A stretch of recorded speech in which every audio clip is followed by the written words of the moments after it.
Muy buenas tardes a todos. Yo soy la doctora Francisca Córdoba, broncopulmonar infantil, y en nombre de la Sociedad Chilena de Neumología Pediátrica queremos darle la bienvenida a este segundo webinar del año, esta vez con un tema muy interesante de vía aérea, titulado Lesiones laringotraqueales secundarias, cómo enfrentar el estribor en pacientes hospitalizados, con dos grandes exponentes nacionales. Antes de comenzar, queremos recordar dos importantes actividades que hemos organizado como sociedad. En primer lugar, está el curso de actualización, desafíos y controversia en neumología pediátrica, que se llevará a cabo los días 3 y 4 de mayo en el Hotel Radisson Blu. Están cordialmente invitados y se revisarán temas relevantes de asma bronquial, sibilancia recurrente, entretenidas controversias y con la participación del doctor Giovanni Piedemonte. Y además también queremos recordar el e-learning que tenemos preparado de función pulmonar en el niño, un curso que va a ser muy completo con grandes exponentes nacionales que son todos expertos en el tema, así que están todos muy invitados a estas dos actividades. Y ahora doy la palabra a la doctora Pía Escobar, que también es broncopulmonar infantil, que va a dar inicio a la actividad del día de hoy. Bien, buenas tardes a todos. Vamos a estar aquí juntos con la doctora Córdoba, acompañándolos durante la realización del webinar. Así que para poder iniciar pronto, en honor al tiempo y no hacerlos esperar, me corresponde presentar al doctor Jorge McKenney Poblete. Él es pediatra subespecialista en enfermedades respiratorias infantiles, director de extensión, consejero del Departamento de Pediatría y Cirugía Infantil Norte y director y jefe del programa de subespecialización en enfermedades respiratorias infantiles de la Universidad de Chile. Él además está a cargo del programa de estadía de capacitación en fibrobroncoscopía infantil de la Escuela de Posgrado de la Universidad de Chile y es jefe de la unidad clínica de esta unidad del Hospital Roberto del Río. Vamos a iniciar con su presentación para luego tener un segundo exponente que nos va a complementar toda esta información desde un punto de vista más quirúrgico, que es la especialidad, desde la especialidad otorrinolaringología infantil. Así que los invitamos, doctor Jorge McKenney, a iniciar su presentación.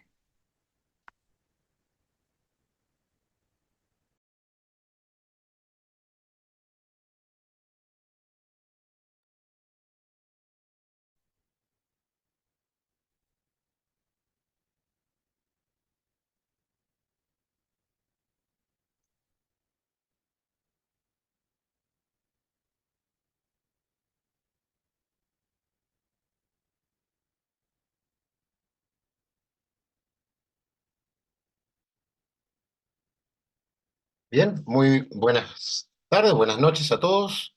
¿Cómo enfrentar el estridor en pacientes hospitalizados? Podríamos acortar nuestra presentación y decirle, si usted tiene un equipo de vía aérea, llámelo. Pero muchos de nosotros no estamos o no tenemos en muchas circunstancias en nuestros hospitales un equipo de vía aérea que pueda hacerse cargo de un problema que es tan amplio como el estridor en pacientes hospitalizados. Lo primero, el estridor es un síntoma y no un diagnóstico. Por lo tanto, tenemos que enfrentarlo de una forma lo más ordenada posible. Lo primero y lo más importante para cualquier niño, independiente que sea un estridor, una sibilancia, una neumonía, es en qué situación de severidad o estado clínico está el paciente. Para eso usamos la triada o triángulo de evaluación pediátrica, donde pacientes hospitalizados vamos a tener además algunas otras características, no solamente el color, el trabajo respiratorio, la apariencia, sino que vamos a tener la presión arterial, la frecuencia cardíaca, el llene capilar, el estado de hidratación. Podemos tener en términos respiratorios cuál es el patrón respiratorio, la saturación de oxígeno, gases, etcétera. Así como una evaluación estandarizada de lo que es el estado de conciencia. Con esos tres parámetros vamos a encontrarnos con diferentes grados de severidad. Y esto es muy importante porque no podemos seguir avanzando sin tener una estabilización de nuestros pacientes. Los cuadros más leves podrán dar más tiempo y mayor oportunidad para un pensamiento y un ordenamiento más tranquilo del manejo de estos pacientes. Los pacientes con situaciones de dificultad respiratoria o severidad de los síntomas que son moderados o severos van a requerir inmediatamente una intervención para estabilizar a estos pacientes, llegarlos a una condición segura y ahí seguir las intervenciones. Por lo tanto, nunca, es lo primero que tenemos que hacer, es dejar de pasar este punto y avanzar hacia lo que a nosotros nos va a importar, que es el origen. ¿Cuál es el origen de este tipo de ruido que aparece en estos niños y que ha requerido hospitalizarse. Por lo tanto, ya es un ruido que es de, por lo menos, mayor intensidad o severidad o que repercute en la función del aparato respiratorio. En el origen del ruido, el origen, mientras más pequeño, es más difícil distinguir de dónde puede venir porque los ruidos se superponen.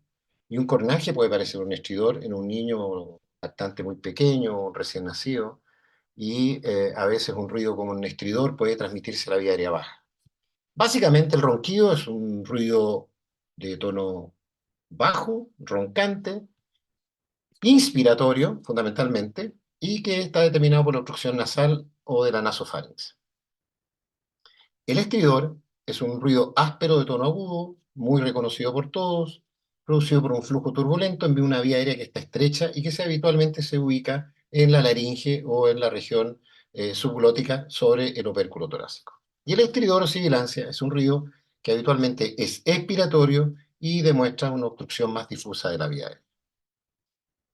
La física del estridor, esto es algo que todos conocemos o debemos recordar, que al ser un tubo único, la laringe y tráquea, eh, nos determina que el flujo puede estar limitado fundamentalmente por el radio. Y esto porque la ley de Poiseuille determina que el largo de este tubo único, la densidad del gas, está partida por la cuarta potencia del radio. Por lo tanto, pequeños edemas en vías aéreas pequeñas de niños pequeños determinarán resistencias muy aumentadas y disminuciones del flujo muy significativas. Y si a esto le agregamos la ley de Bernoulli, que va a ser la reducción del área concéntrica en un área estrecha, va a determinar un aumento del flujo y mayor disminución del diámetro por esta succión que genera la zona estrecha y que la presión atmosférica la desplaza. Así el origen del estridor fundamentalmente va a estar en la vía extratorácica y va a determinar una obstrucción variable, generalmente inspiratoria, y a medida que va siendo más intensa, ¿vale?, de ambas fases. A diferencia de lo que ocurre dentro del tórax, que en la fase inspiratoria la vía aérea se dilata y por lo tanto las resistencias disminuyen y con ello el fenómeno se exacerba durante la expiración. Lo tercero que debemos evaluar es la función laringea. Tiene tres funciones fundamentales: la respiratoria, la fonación y la deglución. Y por lo tanto es muy importante en términos de la evaluación y del seguimiento de estos pacientes en qué condición respiratoria está, que es la más importante de todas, de cuánto, cuán protegida pudiera estar la vía aérea en términos de la deglución y la alimentación, y finalmente la voz, que pudiera ser en algunos casos más difíciles de evaluar. En términos de ubicarnos en qué estamos después de estas medidas de análisis, la historia médica nos va a orientar. Y aquí la edad de comienzo es un factor importante.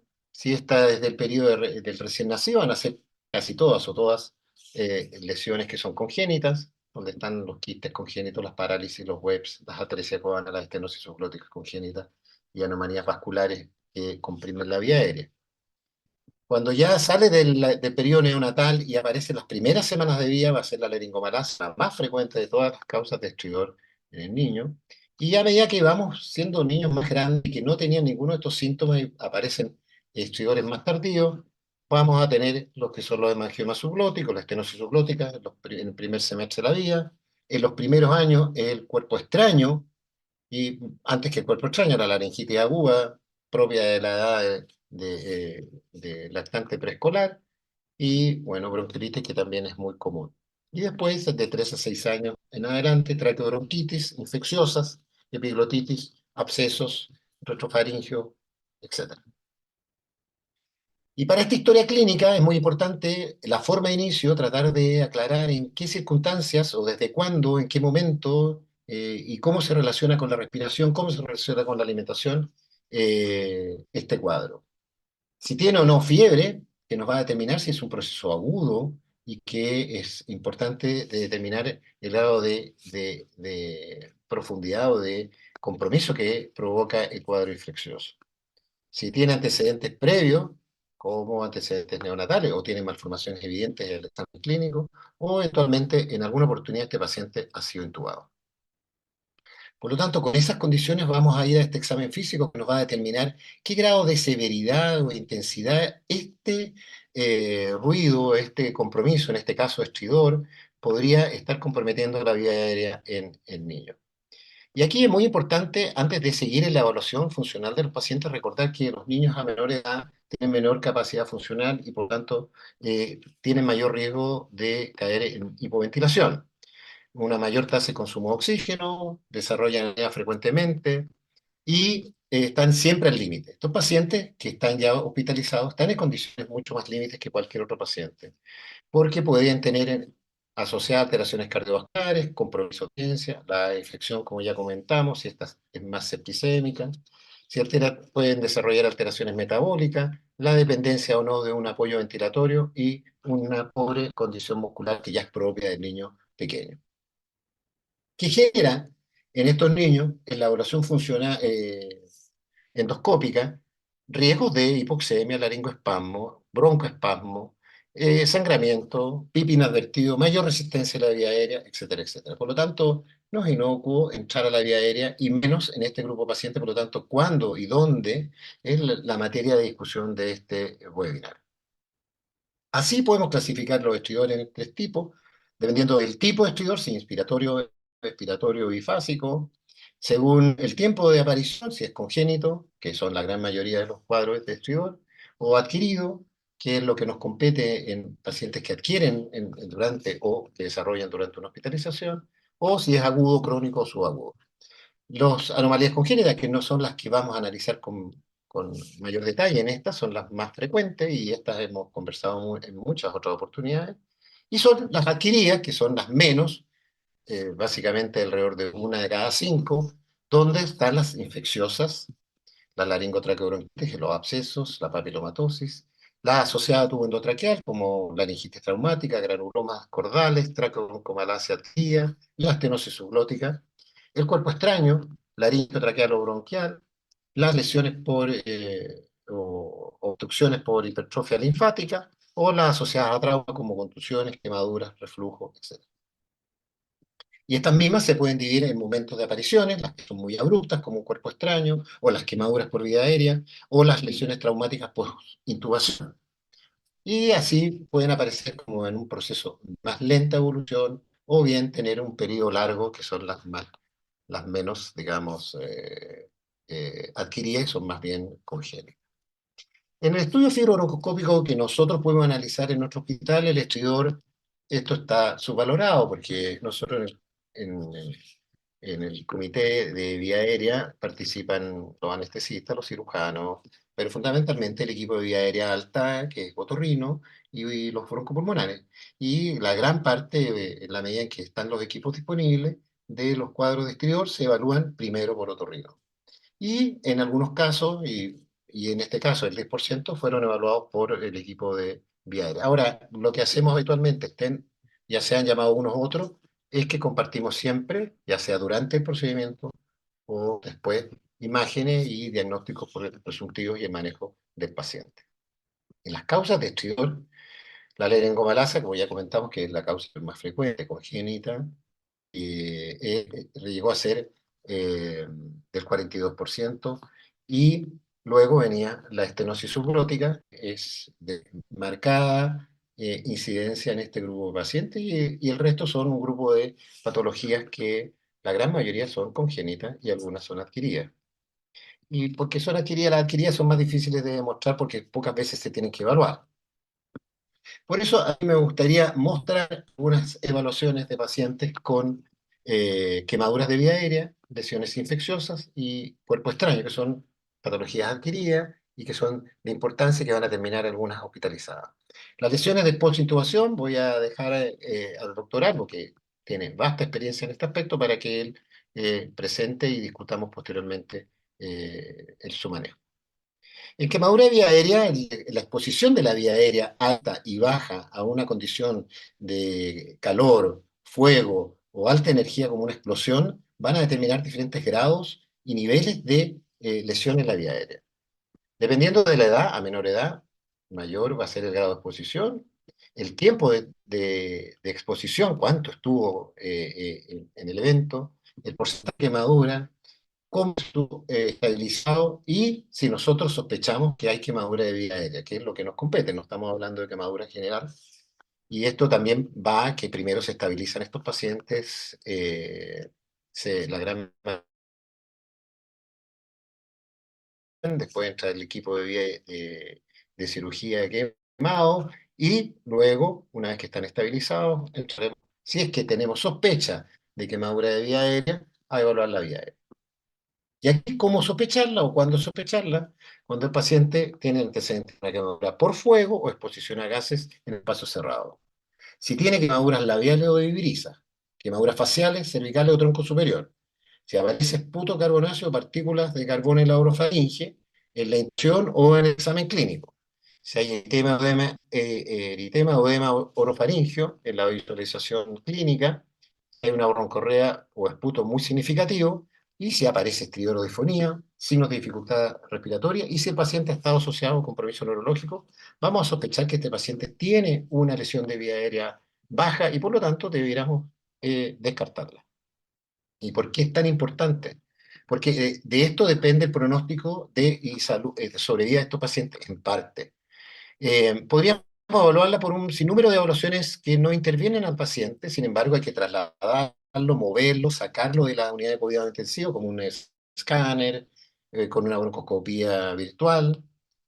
Y lo que nosotros hacemos ya hace bastantes años es la evaluación diagnóstica terapéutica del paciente con quemadura de vía aérea, que sospechamos, si la sospechamos, luego la evaluamos con un fibrobroncoscopio en la mejor y más estabilización posible del paciente. Habitualmente lo hacemos junto de la cirugía de quemados en el pabellón o durante la evaluación en la UCI. Y aquí lo importante es la visualización directa de la vía aérea, supra e infraglotica, y la remoción de todo exceso de exudado, tapones, moldes, lo antes posible, y la instalación de una terapia anticoagulante que ha sido un factor determinante para el buen pronóstico de estas vías aéreas. Y aquí les muestro imágenes de una vía aérea con un diagnóstico reciente, una quemadura, una exposición a humo, y en el material carbonáceo que está extendido por toda la vía aérea. Todo eso es extremadamente tóxico y no es ahora de momento comentarle la fisiopatología que eso genera en estados inflamatorios en la vía aérea. Antiguamente esto quedaban ahí y no se limpiaban. Hoy nosotros vamos a un aseo, limpieza, igual como lo hacen los cirujanos plásticos de quemado, nosotros vamos a una limpieza y vamos sacando todo el material carbonáceo, todo lo exudado, para mantener la vía aérea lo más limpia posible. Y aquí tenemos la evaluación en broncoscopía de control, que no vemos totalmente limpia, pero vemos que ya la mucosa se ve rosada, no se ve pálida, la mucosa se ve con mínimo exudado y ese material carbonáceo que terminamos de ver. Es fundamental la agresividad en esta. En la meningitis. Bueno, la meningitis aguda es un proceso que va a hospitalizarse en grado de dificultad respiratoria grado 3 o grado 4. Estas son infecciones generalmente virales y a medida en que vamos digamos, teniendo más enfermedad, vamos haciendo más intervenciones, desde el manejo ambiental en las más leves, la hidratación, usaremos o no algún analgésico, luego agregaremos algún corticoide porque estamos observando que ella tiene algún grado de estridor y por lo tanto indicamos un corticoide, y finalmente aquel paciente que tiene trabajo respiratorio y dificultad en grados 3 y 4, lo hospitalizaremos. La gran mayoría de estos pacientes vienen, algunos se intubar, y se mejoran y se van para su casa. Pero hay algunos pacientes que tienen una evolución torpe y por lo tanto tenemos que pensar en otra causa. Y este es el grupo al cual nosotros vamos a ir a evaluar y encontrar algunas otras causas. Si tiene mucha fiebre, hay que pensar en otro foco. Si tiene falta de respuesta a las 48, 72 horas, el paciente sigue con dificultad, no se puede extubar, no filtra, piense que puede tener alguna otra de las causas que pueden dar dificultad respiratoria y no haber sido propiamente tal un CRUP tan clásico como el que conocemos. Y, por lo tanto, si tiene una historia, ¿a quién vamos a ir a evaluar de todas maneras? Si tienen 2 o más episodios al año de laringitis, y si estos son hospitalizados con mayor razón, si tiene historia previa de intubación, si tiene al menos menor de 1 año o más de 4, que es raro, un niño muy pequeño, o ya mayores, si ha tenido múltiples hospitalizaciones, si no mejoran los síntomas después de un tratamiento adecuado de vía aérea o reflujo gastroesofágico y sigue haciendo laringitis, si sospechamos un cuerpo extraño, si hay anormalidades congénitas de cara o cuerpo, o hay hemangiomas, o hay un llanto débil, o no tenemos respuesta clásica al grupo, estos pacientes tienen que ser evaluados y van a mostrar esta larga lista de patologías que podría estar determinando esta laringitis recurrente. Este estudio demuestra las 3 causas principales, que son la estenosis subglótica como causa de laringitis recurrente, y aquí siempre hay que preguntar si el paciente en algún momento estuvo intubado. Si el paciente estuvo intubado, vaya a buscar la estenosis subglótica como cicatriz de un evento previo. Después está la broncomalácia o la broncomalacia, que es el segundo aspecto, y después está el reflujo gastroesofágico patológico. Sin duda que hay un montón de otras causas, pero estas son las más frecuentes en la laringitis recurrente. En el caso de la aspiración de cuerpo extraño, habitualmente este no es presenciado. Y aunque uno pueda preguntarle y entrar en detalles de la situación, muchas veces ocurre que este evento no ha ocurrido en términos de haber sido visualizado por alguno de los padres o cuidadores. El cuerpo extraño lo más frecuente es en niños varones menores de 3 años y genera una crisis asfíctica, desarrollar un estridor muy evidente de ronquido o disfonía, y en algunos casos va desarrollando tos con dificultad respiratoria, y en algunos casos que es evidente, observamos asimetría en el examen clínico con sibilancias unilaterales. Eso no es lo más frecuente. Puede aparecer como un episodio subagudo, con fiebre, crisis obstructiva, tos, neumonía, atelectasia, o finalmente como una enfermedad crónica y el cuerpo extraño pasa a ser el diagnóstico diferencial de mucha patología respiratoria crónica, como bronquiectasias, abscesos, atelectasias crónicas, neumonía. Habitualmente, que ya nos comentaba que no es presenciado, puede ser de riesgo vital, especialmente si obstruyen laringe o quedan en el espacio supraglótico. Los niños no nos van a contar qué le estaba pasando, y como los niños son tan inquietos, muchas veces esto no logra la supervisión total. Recuerde que la radiografía de tórax en no más del 50% está alterada. Por lo tanto, tenemos muchos falsos negativos en la radiografía, y el 10 al 20% máximo de los cuerpos extraños son propios. Ganan por lejos todos los vegetales. Por suerte los vegetales dan síntomas y por lo tanto van a generar una bronquitis asociada, y el paciente va a llorar en algún momento porque tiene una bronquitis que no se soluciona. Y recuerde que cuerpo extraño es el diagnóstico diferencial de mucha patología, porque puede aparecer una neumonía recurrente, un asma, una tos crónica, etcétera. Es un muy buen imitador. Por lo tanto, alto grado de sospecha.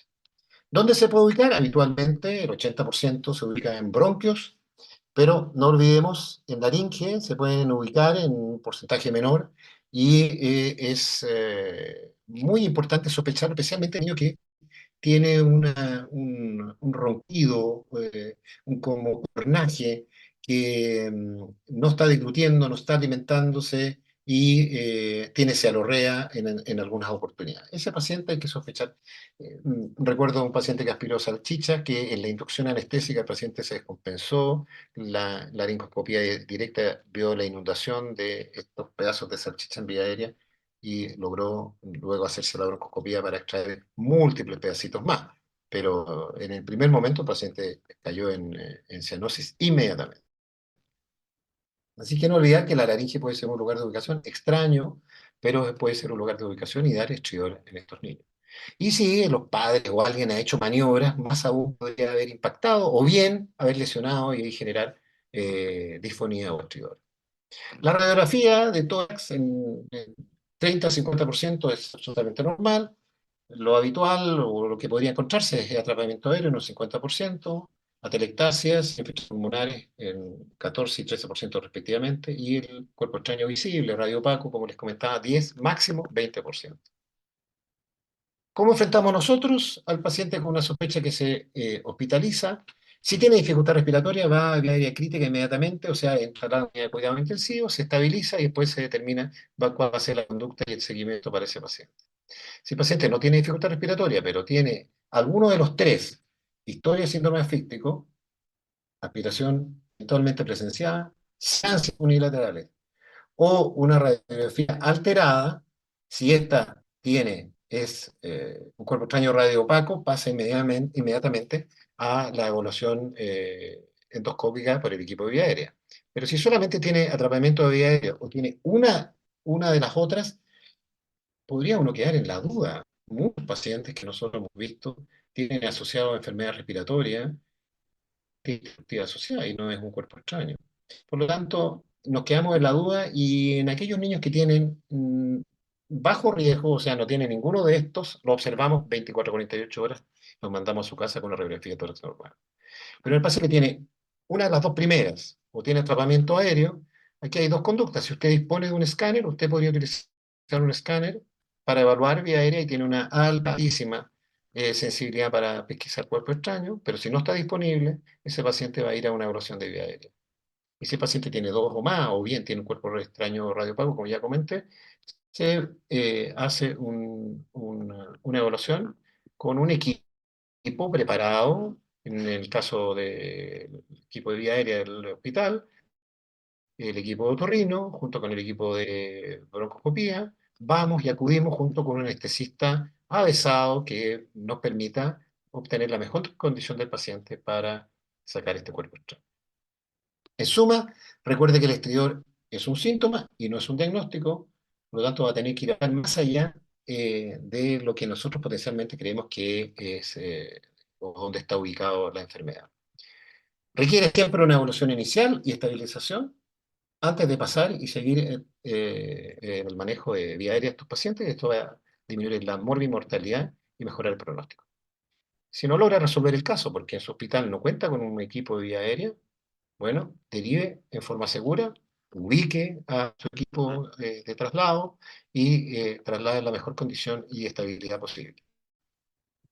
Priorice según severidad, que ya lo comentamos, a menor edad, mayor riesgo, y según el tipo de estudiante, y ojalá siempre trabaje en equipo, comparta sus casos, sea generoso y enseñe todo lo que sabe. Y por último, les muestro a nuestro querido doctor Andrés Salvo. Esta foto es de hace algunos años atrás en nuestro hospital. Muy joven, muy alegre, muy positivo y tengo que decirles que sigue exactamente igual. Juvenil, activo, positivo y alegre. Así que muchas gracias por escucharme.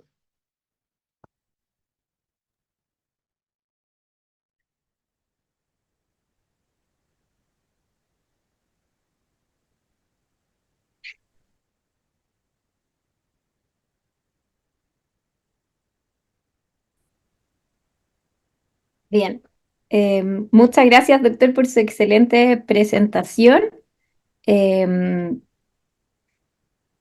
Creo que fue un barniz súper completo para todos los asistentes a este webinar, así que le agradecemos enormemente y recalcamos también sus mensajes de la última diapositiva, que es un poco lo que quisiéramos transmitir a todos quienes están conectados, de que la clave en la gran mayoría de las patologías asociadas a vía aérea está en trabajar en equipo, registrar lo que visualizamos y también discutir para no fallar en las decisiones terapéuticas y diagnósticas en relación a estos pacientes. Les quiero recordar a todos que por favor, si tienen dudas, preguntas o alguna inquietud que quisieran que discutiéramos en la mesa redonda al finalizar, por favor las dejen en la plataforma, en la parte inferior de la pantalla o a mano derecha, dependiendo de qué sistema están utilizando para conectarse al webinar. Pueden dejarnos sus preguntas para que las podamos discutir al final. Y también les recuerdo a quienes quieran participar de la Comisión de Vía Aérea de la Sociedad, por favor nos escriban su correo también en esta misma plataforma, ¿ya? A continuación, vamos a dar paso al siguiente expositor.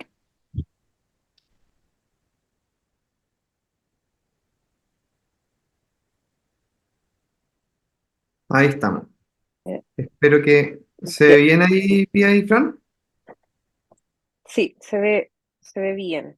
Excelente. Entonces, voy a presentar al doctor Albo.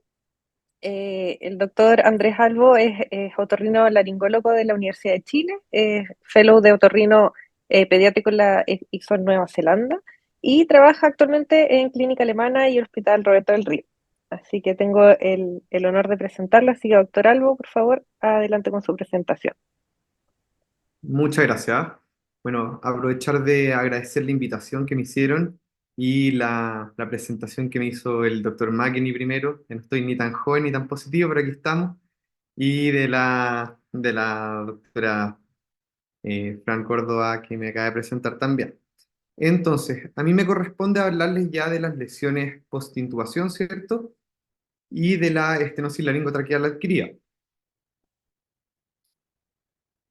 Entonces, nosotros sabemos que el estrior por extubación en pacientes pediátricos es un problema común en las UCI. Puede llegar hasta un 44% de los pacientes extubados según algunos estudios. A pesar de esto, afortunadamente la incidencia es relativamente baja de complicaciones, aunque algunos estudios que han buscado la estenosis subglótica de manera dirigida han encontrado tasas de hasta 11%, que no deja de ser menor. En la mayoría de los pacientes el estrior es leve y transitorio y obviamente no está indicado estudiar en todo, sobre todo en ambientes hospitalarios como el nuestro, en que los recursos, sobre todo de pabellón, son escasos, pero si el estrior es severo, si es que es progresivo o si es de aparición tardía, está indicado estudiarlo con más profundidad. Y para esto, Mike Rutter pone un límite de 72 horas, o sea, 3 días más o menos lo que nosotros esperaríamos que este estrior se fuera resolviendo. Entonces nosotros sabemos que hay distintos factores que van a favorecer que hayan lesiones laringotraqueales por la intubación. Algunos tienen que ver con una técnica inadecuada, ¿ya? Y esto no solo se debe a que el operador sea malo, sino que a que hay una situación de emergencia, ¿cierto? Muchas veces sabemos que los hospitales son escenarios de docencia también, ¿cierto? Y también sabemos que realmente llegan pacientes muy graves. Y también tenemos las lesiones por presión. Ya esto es análogo a una úlcera por presión. El tubo se siente en la laringe, ¿cierto? Sobre todo hace presión en la parte posterolateral, como pueden ver ahí en la imagen. Este tubo, si es que es muy grande, o si es que está mal asegurado, o si es que el paciente está en una posición anómala, o si es que es de mala calidad, que es lo que nos pasa en muchos de los hospitales, ¿cierto? El tubo va a hacer presión sobre la mucosa. Si eso excede la presión de perfusión capilar, puede llevar a isquemia, necrosis y esto a condritis, ¿cierto? Y esto nosotros sabemos que cuando repara, repara con cicatriz. Entonces, ¿qué factores predisponentes hay para una lesión aguda? Por una parte, los factores del paciente, ¿ya? Eh, si es que tenemos niños muy chicos o si es que ya tenemos niños que se están empezando a parecer a adultos, ¿cierto? A adolescentes, vamos a tener factores de mayor riesgo. La laringe, si es que tenemos, como decía el doctor McKinney, por ejemplo, una alteración previa, una malformación no diagnosticada, etcétera, ¿cierto? O si es que hay una infección activa, por ejemplo, la mayoría de los pacientes que nosotros vemos intubados son por infecciones respiratorias, ¿cierto? Entonces, esa es una vía aérea que está activa, está inflamada, tiene más riesgo de lesión. Pacientes que tengan alteraciones de la cicatrización, ¿cierto? O enfermedades sistémicas que puedan favorecer la isquemia. Factores sobre la intubación propiamente tal, si es que fue una intubación traumática, si es que hubieron intentos múltiples, si es que el paciente estuvo intubado de manera prolongada o si es que después de la intubación se tuvo que pasar una traqueostomía, son todos factores de riesgo, ¿ya? Aquí en la intubación prolongada, me voy a detener un segundito, ¿cierto? Porque nosotros sabemos súper bien que en adultos el límite es 7 a 10 días, ¿ya? Si es que el paciente lleva más de 7 días intubado o pensamos que va a estar más de una semana intubado, hay que empezar a considerar la traqueostomía. En niños este límite está mucho más difuso. Nosotros sabemos que hay niños que de repente aguantan meses intubados sin lesiones, pero aunque esto es un tema que todavía no está resuelto y no hay una guía clara, ¿cierto? Si es que pensamos que el paciente va a estar intubado mucho tiempo, no sé, más de 10 días, 14 días, hay que empezar a pensar en otras alternativas. Factores sobre el tubo endotraqueal, si es que es un tubo sobredimensionado y está una discusión eterna entre nosotros y los bucistas, ¿ya? Nosotros como otorrinos queremos el tubo más pequeño que permita ventilar al paciente y en cambio ellos quieren el tubo más grande que les evite la fuga. Entonces, en ese equilibrio de que el paciente pueda ventilarse bien, no vaya a tener fugas en el ventilador, pero por otra parte no sea un tubo excesivamente grande que, claro, permita que el paciente se ventile bien, pero al sacarlo resultemos sí o sí en una estenosis, está ahí el difícil equilibrio del trabajo en equipo. Tubos de excesiva rigidez o mala biocompatibilidad, como les decía, eh, no todos los tubos son de la misma calidad y desgraciadamente muchas veces en nuestros hospitales se termina optando por tubos que son de procedencia más dudosa y terminamos con más complicaciones. Y también, y esto es súper importante y no está tan concientizado, el tema de los cuidados de enfermería. Si el paciente está con una sedación insuficiente, si es que se hacen aspiraciones, esto no se refiere a aspiración hacia la vía aérea, sino que la succión con la sonda. Si es que hacen estas aspiraciones repetidas, muy profundas, ¿cierto? Vamos a producir lesiones en la mucosa y eso va a llevar a una estenosis. Si es que además del tubo hay una sonda nasogástrica, o si es que el tubo se mueve, se describe este movimiento tipo pistón con los ventiladores, si está mal asegurado, podría eventualmente producir más lesiones también. Hace unos años salió esta clasificación de las lesiones agudas. A mí me gusta porque aparte que se ha visto que tienen factor pronóstico, ¿cierto? Mientras más severas son, más riesgo de estenosis hay. Me gusta porque es como súper didáctico. Ya las divide en sitio anatómico, supraglotis, glotis y subglotis, y leves, moderadas, severas. Básicamente, ulceraciones completas, lesiones, granulaciones subglóticas, ¿cierto? Lesiones interaritenoideas son más severas y nosotros, cuando vemos eso, ya decimos, este paciente va a ir en estenosis laringotraqueal, sí o sí.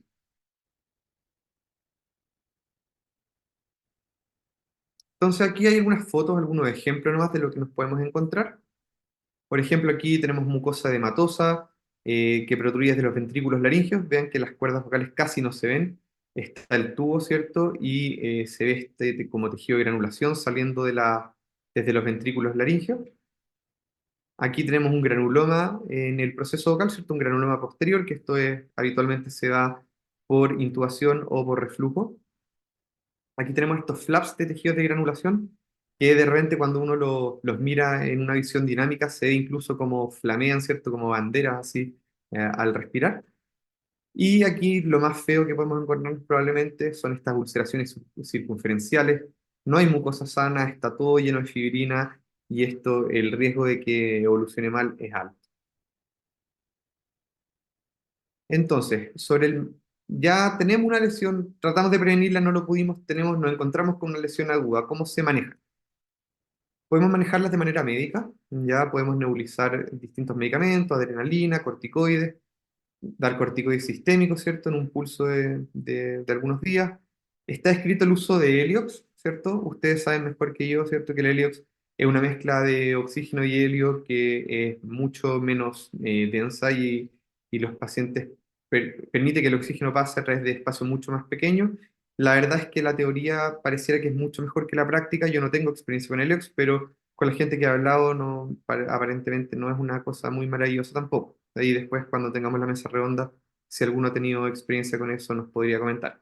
Y bueno, el uso de ventilación a presión positiva también nos permite, de cierta manera, sobrellevar el periodo de extubación mientras esto sana. Una vez que ya estamos sospechando una lesión aguda, hay que evaluarlo, ¿cierto? Podemos mantener al paciente solo en observación y ver cómo evoluciona. Podemos hacerle una evaluación endoscópica despierto mediante una nasofibroscopía, o podemos llevar al paciente a pabellón o a la sala de procedimiento y hacer una microlaringoscopía y broncoscopía. Y después tenemos el manejo quirúrgico. Entonces, esto es del libro de Monier, ¿cierto? Tanto en la presentación del doctor McKinney como en la mía vieron varias diapositivas de él, porque esta es como la Biblia del manejo de la vía aérea pediátrica. Y él describe esto que es súper útil. Los que han tenido la oportunidad de usarlo saben, y los que no, la verdad es que consideren usar mucho la crema de corticoides con gentamicina. Ya nosotros usamos Mixgen en el hospital. Entonces aquí pueden ver a la izquierda edema severo, ¿cierto? Subcordal y subglótico, vean cómo está estrecho. Entonces este paciente se reintubó con un tubo más chico, eso es bien importante, hay que intubar con un tubo pequeño, ya que permita liberar la presión en las paredes. Entonces, aquí, como les decía, es la pelea con la gente de la UCI por el tema de las fugas. Y se pone un tapón de crema alrededor y se deja al paciente intubado un par de días y se vuelve a extubar y miren cómo mejora el edema solo con el reposo laringio y con la acción tópica del ungüento. Esto lo puse, bueno, esta presentación yo la tenía más o menos armada hace algunos años, pero esto es nuevo, de hecho lo vi hace 2 días. Es del 2024 y es un position paper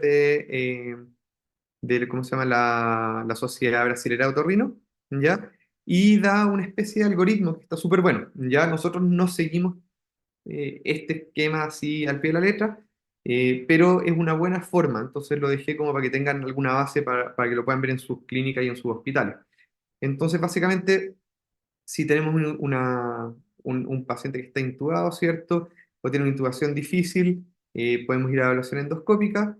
Si es que el paciente no tuvo una intubación difícil y la extubación es exitosa, podemos mantener una observación. Y si no, lo reintubamos y tratamos de nuevo de extubarlo. Y si no, vamos a una evaluación endoscópica de la vía aérea. Entonces, pasando al tercer escenario, no logramos prevenir las lesiones, tuvimos las lesiones agudas y no las logramos manejar bien, o a pesar de que hicimos todos los intentos posibles, de todas maneras esto evoluciona hacia una cicatriz, que a veces pasa desgraciadamente, aunque hagamos todo bien, el paciente va a evolucionar hacia una estenosis laringotraqueal. Entonces vamos a ver el escenario ahí, ¿cierto? Y ahí pueden ver distintas formas en que pueden evolucionar las cicatrices según en la zona en la que se produjo la lesión. Entonces, a nosotros nos gusta hablar cuando estamos sospechando esto de estenosis laringotraqueal, porque sabemos que no solo es subglótica, puede ser en la glotis posterior, ¿cierto? Que fija las cuerdas y simula una parálisis, ¿ya? O sea, produce una inmovilidad cordal. Puede ser en la subglotis, puede ser en la tráquea o pueden ser lesiones combinadas. Entonces, hasta que no tengamos un diagnóstico endoscópico, lo correcto sería hablar de estenosis laringotraqueal. Aquí les estoy mostrando la clasificación de Bogdasarian, que es de las estenosis glóticas posteriores, y básicamente es tejido cicatricial que se forma en la comisura posterior, en el tercio posterior de la laringe, ¿ya? Y podemos tener distintos niveles de gravedad. Las tipo 1 dejan mucosa interaritenoidea sana. Estas son las más fáciles de resolver. Uno secciona la cicatriz y se acaba el problema, habitualmente. Las tipo 2 tenemos una cicatriz que compromete la mucosa interaritenoide, pero no fija ningún aritenoide. Entonces, las cuerdas están aún móviles cuando uno las palpa en el pabellón. La tipo 3 ya se produjo una fibrosis o una anquilosis de una de las articulaciones cricoaritenoides, y en las tipo 4 están ambas fijas. Aquí al otro lado les puse la estenosis subglótica. Esta es la clasificación de Mayer y Cotton, que todos conocen, ¿cierto? De estenosis que van del 1 al 4 también, según el porcentaje del lumen que está ocupado respecto al porcentaje normal.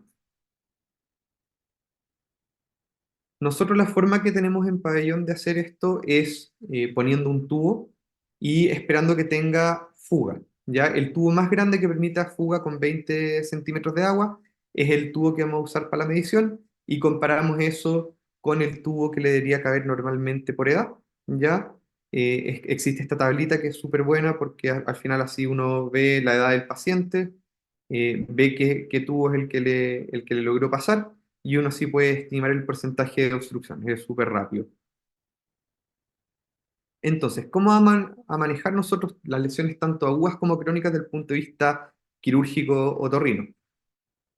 Podemos manejarlos desde el punto de vista endoscópico, podemos limpiar secreciones, muchas veces hay fibrina, se forman verdaderas costras de fibrina que hay que limpiar. Podemos poner medicamentos locales como cremas, ungüentos, o también los podemos hacer en inyección intralesional o perilesional. Podemos dividir cicatrices, podemos resecar granulomas, podemos dilatar. Y también hay algunas técnicas quirúrgicas que antiguamente se hacían abiertas, como poner injertos, que ahora los podemos hacer de vía endoscópica. Yo se los voy a mostrar un poquito más adelante. Y tenemos el manejo abierto tradicional, ¿cierto? Que podemos clasificarlos en estos 4 grupos. Técnicas de expansión, que es lo que llamamos reconstrucción laringotraqueal o LTR, ¿cierto? Que básicamente nosotros vamos a abrir esta laringe que está estenótica y vamos a interponer un injerto que va a aumentar el lumen. En segundo lugar, tenemos las técnicas de resección, ¿cierto? Que nosotros vamos a sacar la parte enferma y vamos a reanastomosar, vamos a hacer una anastomosis terminal. Tenemos las por deslizamiento, que es una modificación de las de resección, que no solo resecamos, sino que abrimos la vía aérea y las traslapamos una sobre la otra. Entonces, al suturar, al hacer la anastomosis, también expandimos la vía aérea.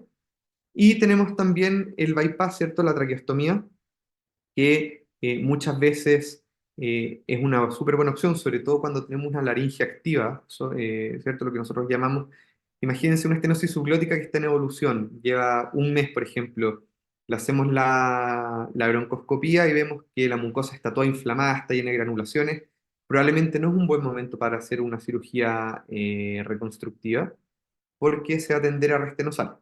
Muchas veces esos pacientes, mejor hacer una traqueostomía, esperar que la laringe se desinflame, o que el paciente crezca, o que se nutra mejor, etcétera, y hacer la cirugía en diferido.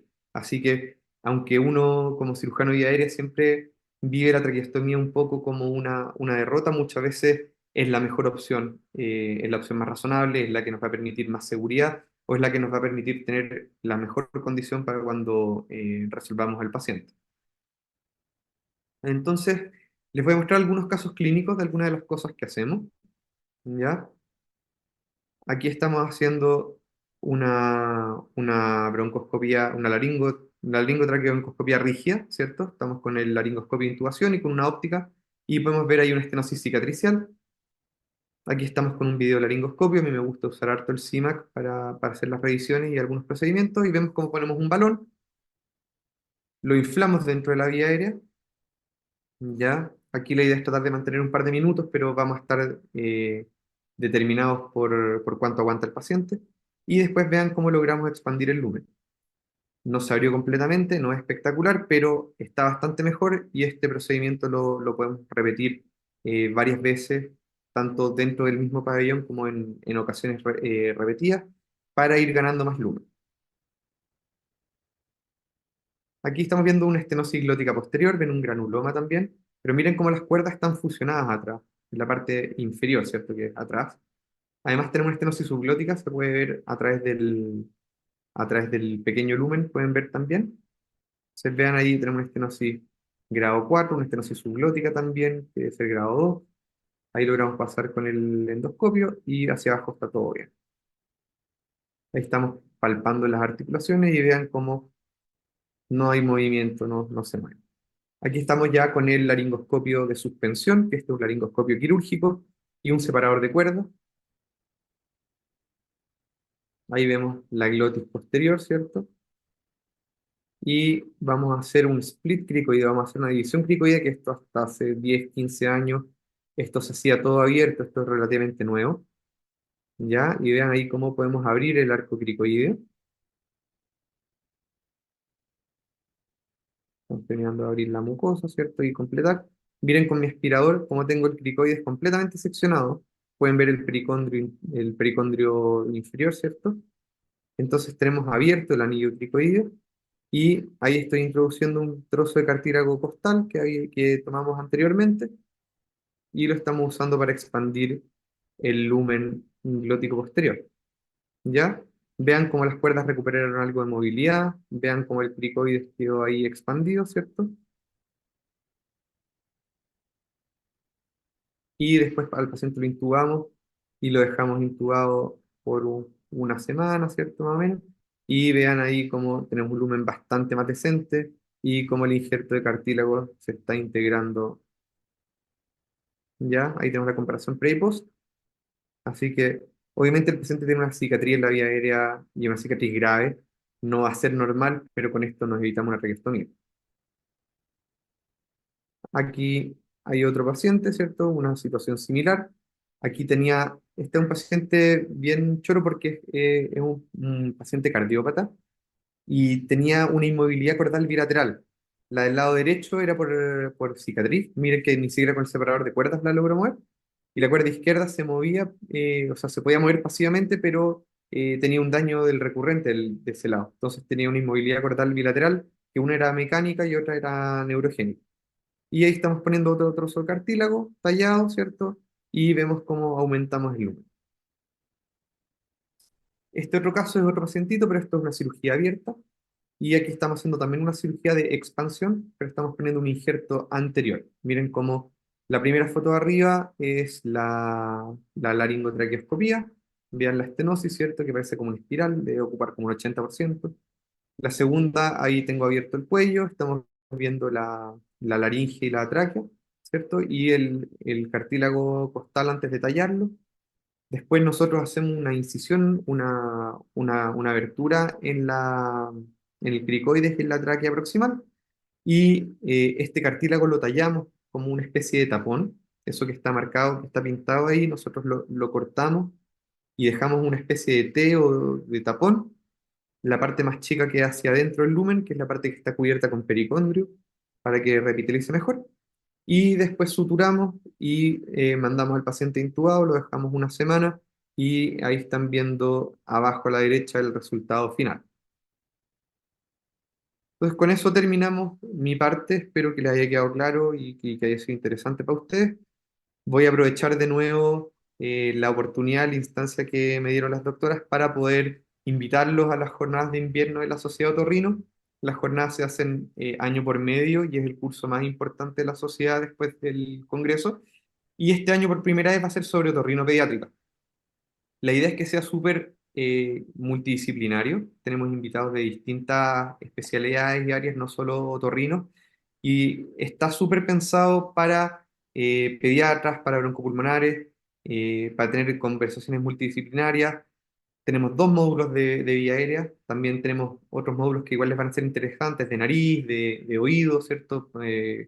Y tenemos otra gracia que hicimos un módulo especial en el que se van a dividir las salas en dos. O sea, una mañana de los 2 días va a estar dividido y mientras una parte vamos a estar teniendo charlas, por ejemplo, de inmunología para otorrino, de fonoaudiología para otorrino, etcétera, la otra mitad está enfocada para no otorrinos. Entonces vamos a estar hablando de hiperplasia de la amigdalina, de rinitis, del manejo del paciente con hipoacusia, etcétera. Entonces también es súper útil para gente que trabaja en consulta pediátrica general, en urgencias y obviamente sobre todo para broncopulmonares, que le van a sacar harto provecho. Son en agosto, del 8 al 10 de agosto, es acá en Santiago, en el Intercontinental. Ahí está la página, así que quedan súper invitados y ojalá que contemos con la presencia de hartos de los socios de la Xochinet. Y con eso termino. Ahí está mi contacto, mi correo, también si es que usan redes sociales. Feliz de establecer contacto por ahí también y los lugares donde trabajo. Así que muy agradecido.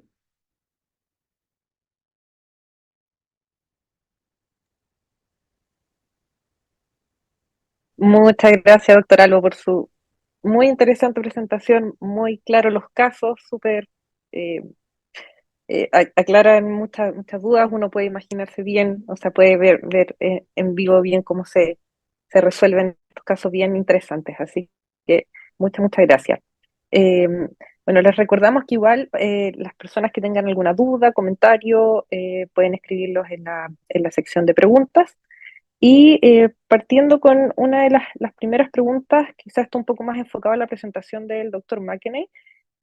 Doctor, más o menos, ¿cuánto tiempo después de una laringitis aguda que está hospitalizada y que no responde bien a un tratamiento, ustedes recomiendan una evaluación de vía aérea o inicialmente una evaluación por el equipo de vía aérea otorrino bronco? Mira, 48 no, hasta 72 horas. Uno esperaría que una laringitis habitual, viral, clásica, se resuelva por mecanismo de acción de los corticoides y eso debería haber ocurrido ya a las 48 y empezar a filtrar y rara vez estos pacientes tienen más de 3 días de intubación. En ese grupo de pacientes indudablemente. Y en cualquiera que repita una laringitis durante el curso de un año, dos o más, hay que ponerse muy suspicaz en ir a buscar aquellas patologías eh, que pueden ser infecciosas o pueden ser congénitas o que pueden ser adquiridas, de las que ya hemos comentado. pero 48, 72 horas, no sé si Andrés quiere comentar algo.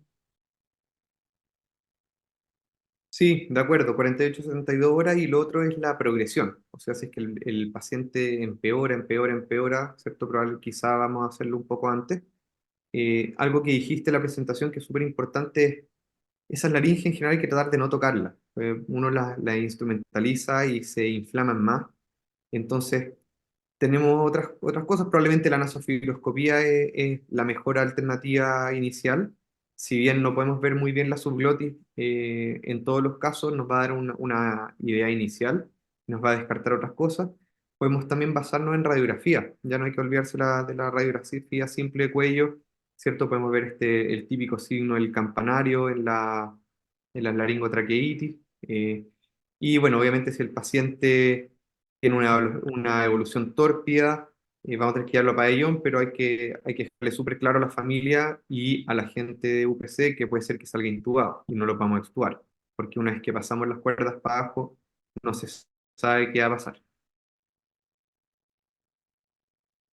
Súper, muchas gracias.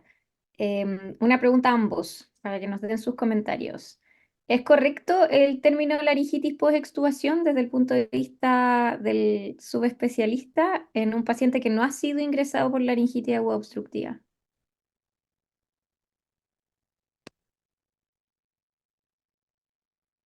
A mí, Yo diría a que, ver, es lo que más se Andrés, usa. Perdón, doctor Magni, por favor, dele. yo diría que si uno lo mira desde el punto de vista anatomopatológico, indudablemente hay que hacer una laringitis en muchos de esos pacientes. Pero en el fondo lo que uno debería conversar es estridor post-extubación y ahí avanzar hacia un fenómeno anátomo clínico más estructurado. Pero la laringitis lo agudo van a tener todo, lo demostró Andrés en sus imágenes y va a ser incluso más exacerbada que una laringitis como el Croup. Sí, Pero creo que el término exactamente eso. Yo creo más que adecuado sería estridor por estridor. extubación es lo mejor, o sea, el término más genérico, porque claro, puede ser que haya sido una cosa traumática y se haya subluxado una articulación cricoritenoidea, por decirte. Es súper raro, pero puede pasar. O se haya levantado un flap de mucosa, que a veces nos pasa.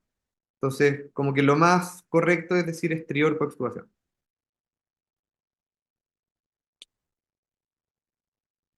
Ya, perfecto. Otra de las preguntas que nos realizan es en los casos de quemadura de vía aérea, ¿cómo se hace la limpieza? Si quizás nos puede explicar un poco más, ya vimos el video, pero quizás reforzar un poquito ahí el procedimiento.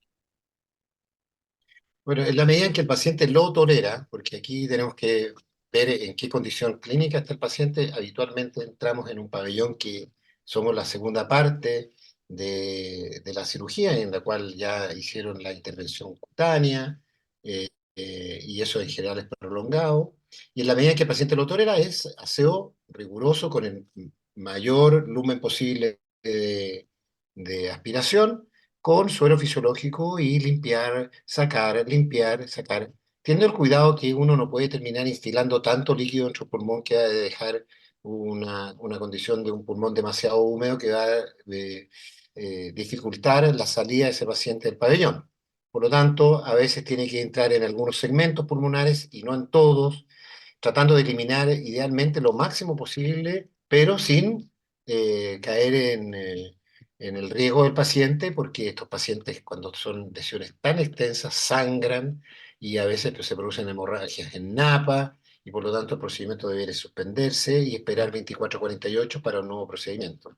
Pero lo importante es tratar de sacar todo lo posible con suelo fisiológico tibio, que es la medida más práctica, y tener cuidado con la succión, porque podemos llevarnos pedacitos de mucosa y con eso hacer sangramientos de vía aérea.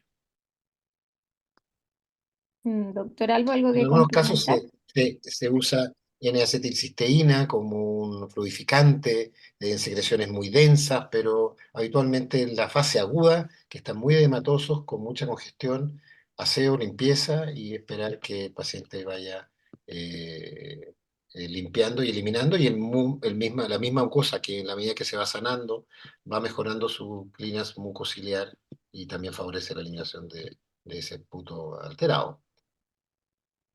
más las nebulizaciones con heparina y que es la que nosotros utilizamos en estos pacientes como una medida de protección de vida. Sí, quizás como complemento solo reforzar que estos pacientes tienden a ser pacientes críticos graves que cursan con un distrés respiratorio importante, con un CIRS sistémico importante y por lo tanto la limitante mayor en general al lavado es justamente como la condición sistémica del paciente. Entonces, si bien lo necesitamos, tenemos que procurar no perjudicar la condición sistémica de ese paciente agudo, y que es probablemente la dificultad mayor del paciente quemado también, porque tiene demasiados aspectos inflamatorios. No olvidar aquello y recordar que ahí el aseo o la visualización sería es probablemente lo más importante, como no quedarnos tranquilos porque hay mucha inflamación en curso, que si bien uno puede tener una primera evaluación favorable, después igual uno puede tener sorpresas al ingresar nuevamente a evaluar vía aérea. Una siguiente pregunta, si tengo un paciente hospitalizado, en el cual aparece el estridor durante su hospitalización por alguna enfermedad aguda, respiratoria, pulmonar, etcétera, ¿a quién debo llamar para evaluar la vía aérea? ¿Cuándo solicitarían primero una broncoscopía, por ejemplo, versus la nasofibroscopía realizada por el otorrino?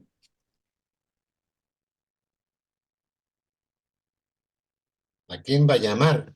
A nadie, pues no llame a nadie, trate el episodio, si es un episodio agudo, una infección viral, trátela, evalúela y si progresa y en 48 horas el paciente tiene un estridor o bien progresa en forma intensa hacia un estridor grado 3 o 4, porque este paciente venía sin estridor y habría que preguntarse de dónde sacó este estridor. ¿Es la evolución de una infección previa que tenía que está cursando con el CUP o con la infección laringotraqueal en el hospital? Extraordinario, raro, pero lo primero sería, bueno, trátelo y véalo y después llame a cualquiera del equipo de vía aérea, cualquiera de los dos va a saber hacerlo y adecuadamente la intervención en este paciente. Y si el paciente tiene alguna condición clínica que requiera visualización de vía aérea, sabiendo que podemos encontrar lesiones que están en la glotis, subglotis y en la vía aérea baja, tráquea, ¿no es cierto? Siempre compartimos esto con el equipo de vía aérea y muchas veces acompañan sin necesidad de intervenir o compartimos inmediatamente la evaluación que ellos tengan o que nosotros hacemos. En nuestro caso, también es la disponibilidad del equipo y del lugar, lo cual limita mucho la evaluación. Bueno, estos pacientes van a entrar a una unidad de cuidado intensivo, lo que facilita mucho, pero nosotros, y creo yo que en todas partes, que la evaluación de vía aérea en un pabellón se hace más dificultosa. Por lo tanto, donde sea, con el equipo más adecuado y con la mayor seguridad para el paciente. Nosotros tenemos para complementar en el hospital, y yo creo que al final la evaluación es casi inmediata porque tenemos un chat de vía aérea en la que están la UPC, está Bronco, estamos nosotros, también hay algunos anestesistas y cirujanos, pero cada vez que hay algún problema, el paciente se presenta rápidamente ahí, lo leemos todos, todos opinamos y hacemos como un plan. Y como dice el doctor McKinney muchas veces, no tenemos la situación ideal, el naso está malo, el bronco está malo, no hay pabellón, o uno tiene, y ahí uno se va adaptando un poco. Pero al final de cuentas yo creo que depende un poco de la sospecha, como dice, es distinto un paciente que empezó de la nada, que está alimentándose sin supervisión y que pensamos que fue un cuerpo extraño el estridor, a un paciente que empezó febril y empezó con estridor, va a depender un poco de eso también. Yo quería hacer comentario, una experiencia de un paciente, ¿ah? Un paciente que empieza con exterior en el hospital, hay que ver si es un paciente previamente sano o no, ¿ah? Si no es un paciente previamente sano, porque tiene patología, y muchos de nuestros pacientes tienen condiciones neurológicas asociadas, ojo que las aspiraciones de cuerpo extraño, pedacitos de motas de algodón, me acuerdo de un pedacito de una gasa en vía aérea, no es infrecuente, es raro, pero hay que pensar en qué tipo de pacientes vamos a estar observando eso, que podría estar asociado a un fenómeno obstructivo mecánico por respiración de cuerpo extraño.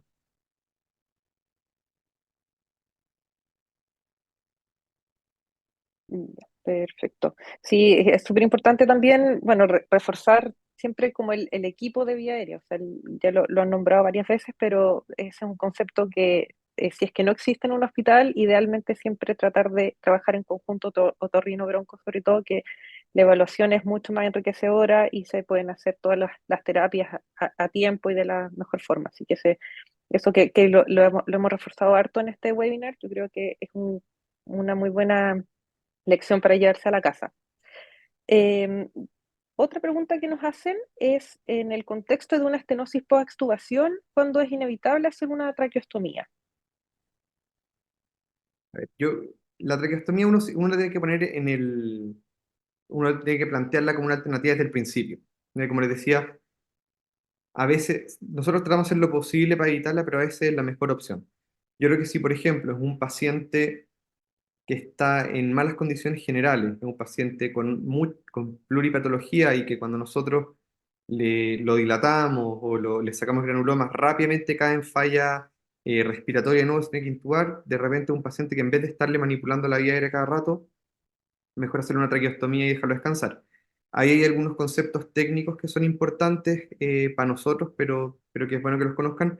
Por ejemplo, si vamos a hacer una traqueostomía en un paciente con una lesión de vía aérea que hay que reconstruir, lo ideal es hacerla muy alta y no en el segundo o cuarto anillo como habitualmente lo hacemos, sino que aquí la hacemos muy alta, que en teoría es más riesgoso hacer estenosis, pero aquí la idea es tratar de dejar la menor cantidad de tráquea sana que se comprometa con la traqueostomía, entonces lo tiramos hacia la patología.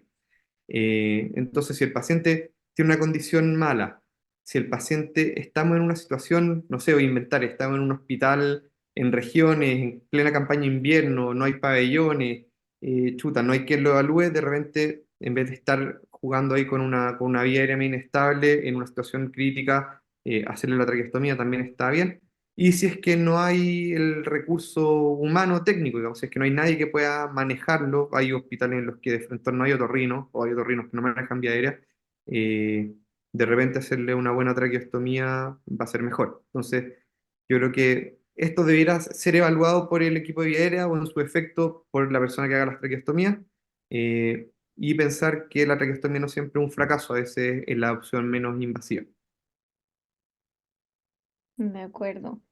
Bien, otra pregunta que nos hacen por el sistema es si los corticoides en altas dosis al extubar o previo a la extubación es útil desde su punto de vista y de lo que han revisado en la literatura. Sí. No hay muchos estudios de esto porque como que cuando uno se encuentra en esta situación uno le tira de todo. Es muy difícil hacer estudios en los que la alternativa es traqueostomía o muerte, dejar de hacer un tratamiento. Entonces es muy difícil que haya evidencia. Pero por lo menos en mi experiencia los corticoides, tanto sistémicos como tópicos, ayudan muchísimo. No sé qué opina usted, doctor McKinney. Entiendo que la pregunta es para el paciente intubado, para extubarlo en forma exitosa, ¿o no? Claro, extubación electiva. ¿Usamos corticoides o no? No, no, no, no, no. No necesita, o sea, yo no trabajo en el cuidado intensivo directamente, pero no es algo que nosotros hagamos o que en nuestro hospital esté de forma activa utilizándose.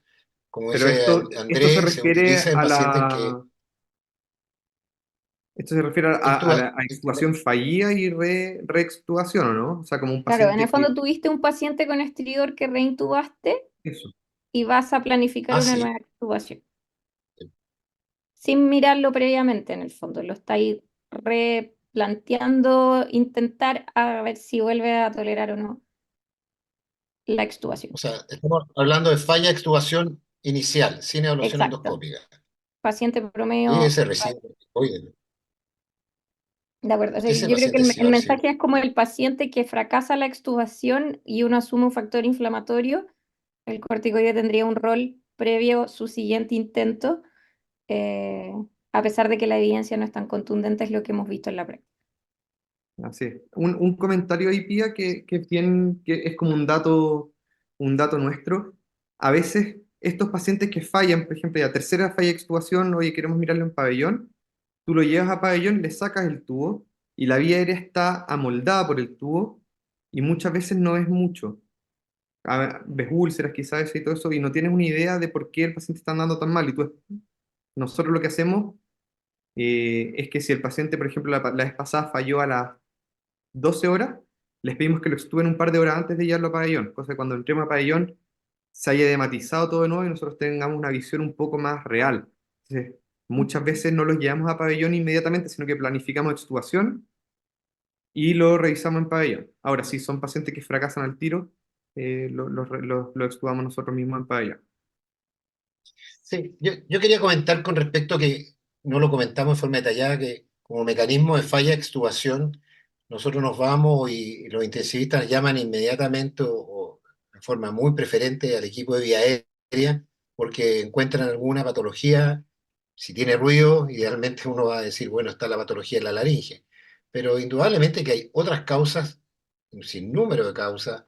Nosotros que tenemos una UTI cardiovascular encontramos muchos pacientes que tienen parálisis diafragmática asociada a las cirugías que son cirugías muy significativas o múltiples cirugías del aparato cardiovascular, las lesiones que pueden estar asociadas al trauma por intubación en pacientes pequeños, todo lo que es la miopatía del paciente crítico, todo lo que es el fenómeno nutricional, que cada vez es menos porque se interviene cada vez más intensamente, pero estos pacientes ya vienen de historias difíciles o complejas, donde no van a tener o patología neuromuscular o neurológica, etcétera, etcétera, que son otros factores que indudablemente que hay que sopesar que en la primera evaluación clínica que nos toca habitualmente al equipo de respiratorio, digamos, de broncopulmonar, en el análisis de discutir qué otras causas pueden estar incidiendo en la falla de explosión que no son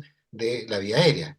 Y importante que hay que considerar esos aspectos porque muchas veces, y no con poca frecuencia, son esas causas y no patología propiamente tal del lumen de la vía aérea.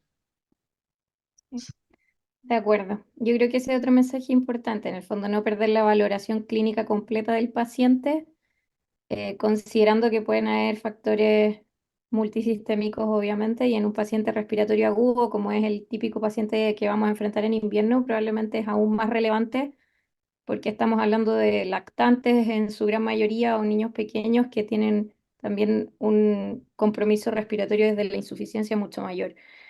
Bueno, en honor al tiempo, le queremos agradecer a ambos enormemente por su participación, por la discusión en la mesa, porque sabemos que son profesionales excepcionales, así que un orgullo y honor para nosotras poder contar con su disposición de tiempo y sus presentaciones. Así que les agradecemos en nombre de la sociedad, y esperamos encontrarlos prontamente en las actividades académicas que les comentamos y también estaremos ahí en en las jornadas de otorrino sin dudarlo.